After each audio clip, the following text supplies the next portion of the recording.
Have you ever stood in a place so dark, so utterly consumed by shadow, that you genuinely believed the sun would never rise again for you?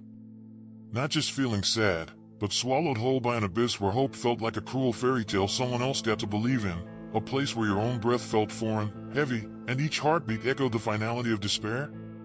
You try to scream, but only silence answers back, a suffocating blanket woven from loss, confusion, and a terrifying sense of abandonment, maybe even abandonment by God himself. You look around, searching for an escape hatch, a glimmer, anything, but all you see are reflections of your own pain, magnified, distorted, confirming the lie that this darkness is your permanent reality. It's a chilling isolation, isn't it? Knowing that even surrounded by people, you're fundamentally alone in this pit, this suffocating weight pressing down on your soul, making simple things like breathing feel like climbing a mountain. You might have tried everything the world offers, distractions, numbingly scrolling through life, maybe even substances or fleeting relationships, desperate attempts to fill a void so vast it seemed bottomless. Perhaps you even tried praying, mouthing words learned long ago, but they felt hollow, bouncing off a ceiling you couldn't see, unheard, unanswered. There's a specific kind of agony in that, isn't there?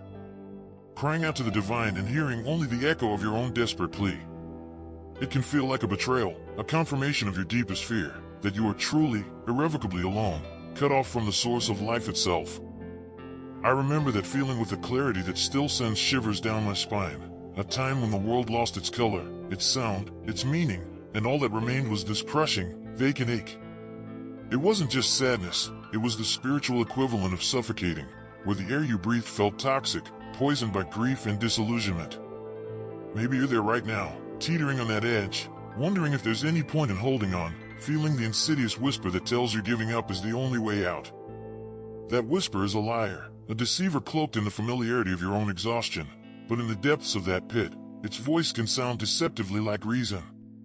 You might look at others who seem to have it together, who speak of faith and light, and feel a bitter resentment, a chasm between their experience and your crushing reality.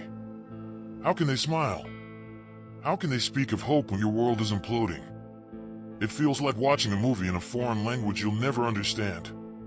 The pain becomes your identity, the darkness your only companion, and the thought of stepping out feels not just impossible, but almost like a betrayal of the suffering that has defined you for so long.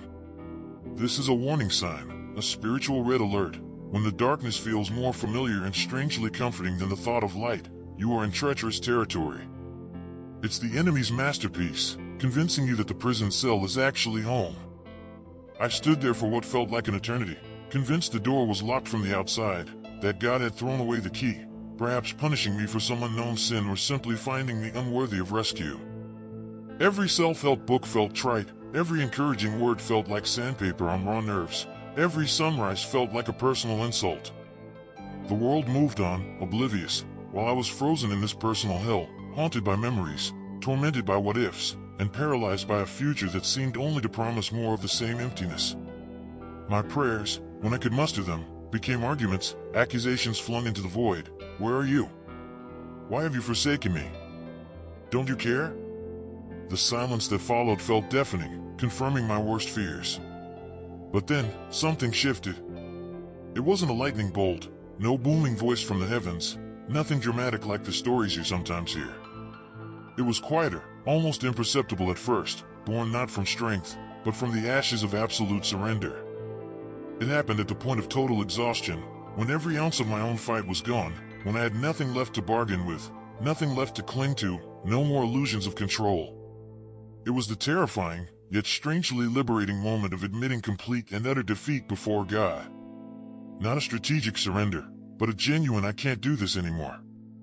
I have nothing. If you don't intervene, I am finished. And in that raw, broken honesty, in that space devoid of pretense or performance, the first crack appeared in the darkness. It wasn't immediate light, but the faintest sense that maybe, just maybe, the void wasn't empty.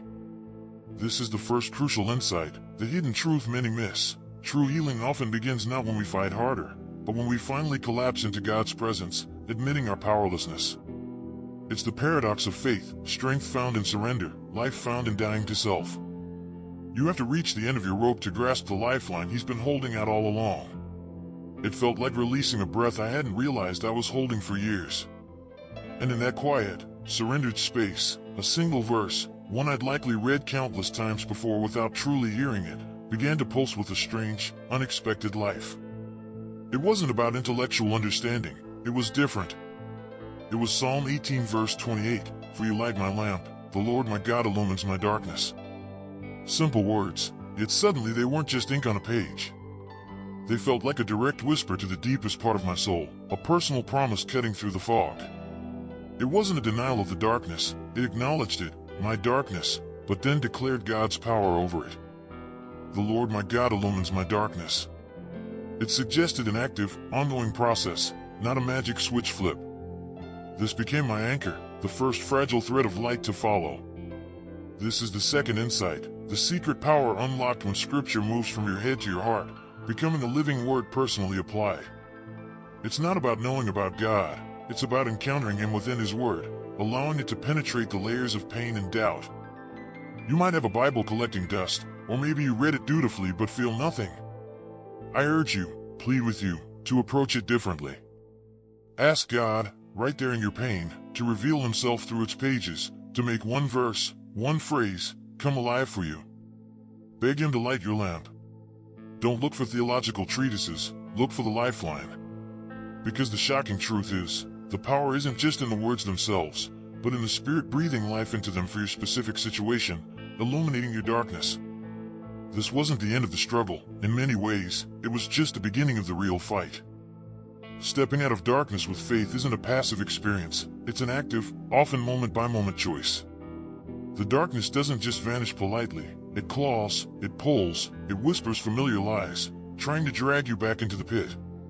Doubt screams louder than faith some days. Fear feels more real than promises. The temptation to retreat to the familiar misery is immense because, terrifyingly, it requires less effort than walking towards an unseen light. This is where faith becomes a verb, an action, a constant turning towards God even when every feeling inside you wants to turn away. It meant choosing to believe Psalm 18 verse 28 even when my eyes saw only blackness. It meant thanking God for light I couldn't yet see. It meant speaking His promises out loud, even when my voice shook with uncertainty. It meant forcing myself to engage in life-giving practices, prayer, reading Scripture, connecting with believers, even when I felt completely numb and disconnected. This is the third insight, perhaps the most challenging. Faith isn't the absence of fear or doubt, it's choosing to trust God despite them. It's getting up one more time than you fall. It's clinging to that single verse when 1,000 thoughts tell you it's pointless. It's understanding that the path out of darkness is paved with countless small, intentional steps of obedience and trust, not one giant leap. It requires a tenacity you might not think you possess, but here's another hidden truth. The strength for each step comes not from you, but from Him, moment by moment, as you lean into His promise. It's His grace fueling your perseverance. Think of it like physiotherapy for the soul. It hurts, it's repetitive, you don't see results immediately, but each small movement, each choice to trust, strengthens spiritual muscles you didn't know you had. You might feel weak, inadequate, like a failure every time doubt creeps in. But the very act of fighting the doubt, of turning back to God again, is a victory. It's refusing to let the darkness have the final say. Gradually, almost imperceptibly at first, moments of light started to pierce through. Not a constant blaze, but glimpses. A sudden, unexpected wave of peace during prayer. A conversation that brought just the right encouragement at just the right time. A scripture that seemed to leap off the page with uncanny relevance. A moment of genuine, unforced gratitude for something small. These weren't coincidences, they were signposts, affirmations from God saying, "Keep going. I am with you. I am lighting your lamp." Recognizing these became crucial. It's easy to dismiss them, to rationalize them away, but acknowledging them as God's fingerprints, as evidence of His illuminating work, fuels further faith. This might be the fourth insight, learning to recognize and cherish the small evidences of God's grace along the way. It's about cultivating an awareness of His presence not just in the miraculous, but in the mundane, in the quiet whispers, in the subtle shifts. Each acknowledged grace builds momentum, making the next step of faith a little easier, the darkness a little less daunting. It trains your eyes to look for the light, even when surrounded by shadows. The journey out of darkness isn't about arriving at a place where shadows never fall again. That's an illusion. Life will still have challenges, grief may still surface, moments of fear might still arise. But stepping out of darkness with faith means you're no longer defined by the pit. You've learned the way out. You know the source of light. You have the anchor of His Word and the experience of His faithfulness. It's about living with a new orientation, facing the light, even when clouds gather. It's knowing, deep in your core, that the darkness does not win. God illumines the darkness. That promise becomes your compass, your shield, your constant hope. You learn to walk through the valleys, not set up camp in them, because you know the shepherd is with you, guiding you, His rod and staff comforting you.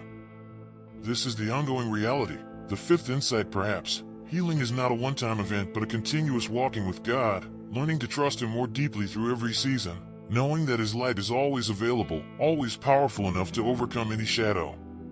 The scars remain, yes, but they become testimonies of His rescuing power, reminders not of the pain itself, but of the grace that brought you through. You no longer fear the darkness in the same way, because you carry the light within you. So, if you are in that place now, feeling swallowed by the shadows, hear this: you are not alone, and it is not the end. There is a way out, paved with surrender, anchored in God's living Word, and walked one step of faith at a time. It begins with that raw, honest cry for help, that admission of "I can't, but you can." Find that one promise in Scripture, that one verse that speaks to your specific pain, and cling to it like a lifeline. Speak it, believe it, act on it, even when it feels impossible. Choose faith over feeling, minute by minute if necessary. Recognize the small graces. The path isn't easy, but the one who lights your lamp walks it with you, illuminating the way forward. He specializes in bringing beauty from ashes, light from darkness, life from death. Your story isn't over. He is waiting to write the next chapter, one filled with His redeeming light. Don't let the darkness convince you otherwise. Take that first step, that surrendered collapse into His arms, and watch as He begins to illumine your darkness. If this resonates with you, if you're seeking that light or walking this path yourself, subscribe for more encouragement and support on this journey of healing through faith. You don't have to walk it alone.